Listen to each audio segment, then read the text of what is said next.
Hi friends, welcome back to Suguna homely kitchen. இன்றைக்கி நம்ம ராகி மாவில் புட்டு எப்படி செய்யுதுன்னு பார்க்கலாங்க. ரொம்பவே டேஸ்டியாக இருக்குங்க, அதே மாதிரி ஹெல்த்தியும் கொடுங்க.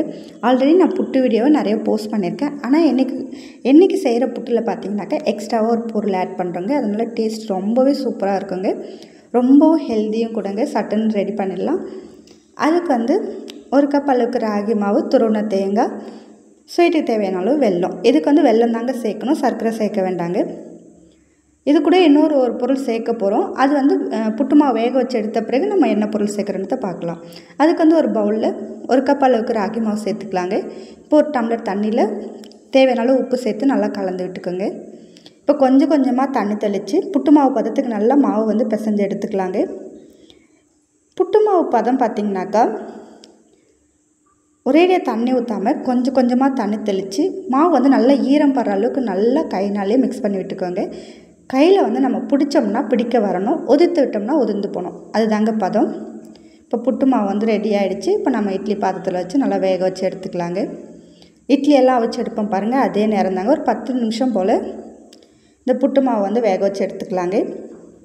நம்ம எப்பவும் புட்டு ஆல்ரெடி இந்த மாதிரி ஆவியில் வேக வச்சு எடுத்த பிறகு ஸ்வீட்டாக அதுக்கப்புறம் தேங்காய் துருவெலாம் சேர்த்து சாப்பிட்ருப்போம். ஆனால் எக்ஸ்ட்ராவாக இன்றைக்கி ஒரு பொருள் சேர்க்க போகிறோம்.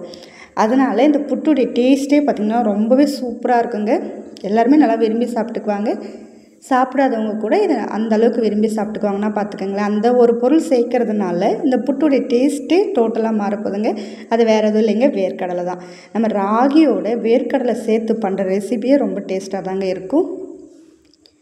இப்போ ஒரு அரை கப் போல் வறுத்த வேர்க்கடலை எடுத்துருக்கேன். இது கூடவே ஏலக்காயுடைய விதையை மட்டும் சேர்த்து நல்லா பொறுன்னு அரைச்சி எடுத்துக்கலாங்க. ரொம்ப எண்ணெய் பிசுறு வர அளவுக்கு அரைக்கக்கூடாது, நல்லா குறன்னு மட்டும் அரைச்சி எடுத்துக்கோங்க. இந்த பதத்துக்கு அரைக்கணுங்க, உதிரியாகவே இருக்கணும், ரொம்ப கெட்டி விழக்கூடாது. நீங்கள் ஏலக்காயை முழுசாகவும் போட்டு அரைக்கலாம், ஆனால் அங்கங்கே வாயில் கடிப்படும் போது கொஞ்சம் டிஸ்டர்பாக இருக்கும். அதனால் இந்த விதையை மட்டும் சேர்த்து குறன்னு அரைச்சி எடுத்துக்கலாங்க. இப்போ நம்மளுக்கு புட்டு மாவும் வெந்துருச்சுங்க. இப்போ இதை ஒரு பாத்திரத்துக்கு மாற்றிக்கலாம். புட்டு மாவு நல்லா சூடாக ஆற விட்டுருங்க. நம்ம சூடாக இருக்கும் போதே எல்லா பொருள் சேர்த்தோம்னாக்கா ஒரு மாதிரி கெட்டி ஆகிடும். அதுவே டேஸ்ட் கொஞ்சம் டிஃப்ரெண்ட்டாக ஆகிடுங்க.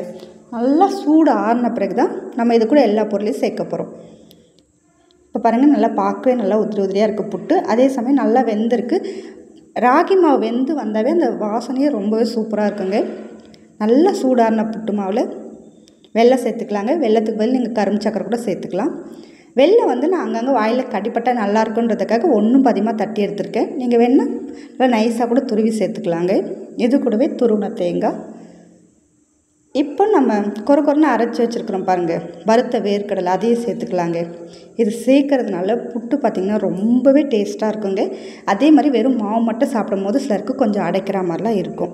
ஆனால் இதெல்லாம் கலந்து சாப்பிடும்போது அந்த தொந்தரவே இருக்காது. டேஸ்ட்டு ரொம்பவே அல்டிமேட்டாக இருக்குங்க. கண்டிப்பாக நீங்களும் ட்ரை பண்ணி பாருங்கள். நீங்களும் செஞ்சு பார்த்துட்டு உங்களுக்கு எப்படி வந்ததுன்றதே எனக்கு கமெண்ட் பண்ணுங்கள். அவ்வளோதாங்க, நம்மளுக்கு ராகி மாவில் ஒரு ஹெல்த்தியான புட்டு ரெடி ஆகிடுச்சு. கண்டிப்பாக உங்கள் வீட்டு குட்டீஸ்க்கும் இந்த மாதிரி ஹெல்த்தியாக ரெடி பண்ணி கொடுங்க. இந்த வீடியோ பிடிச்சிருந்தால் லைக் பண்ணுங்கள், ஷேர் பண்ணுங்கள். நம்ம சேனலை புதுசாக பார்க்குறீங்கனாக்கா சப்ஸ்கிரைப் பண்ணிக்கோங்க. பக்கத்தில் இருக்கிற பெல் பட்டனையும் கிளிக் பண்ணிக்கோங்க. அப்போ தான் நான் அடுத்தடுத்து போடுற வீடியோ உங்களுக்கு நோட்டிஃபிகேஷனாக வரும். தேங்க்யூ.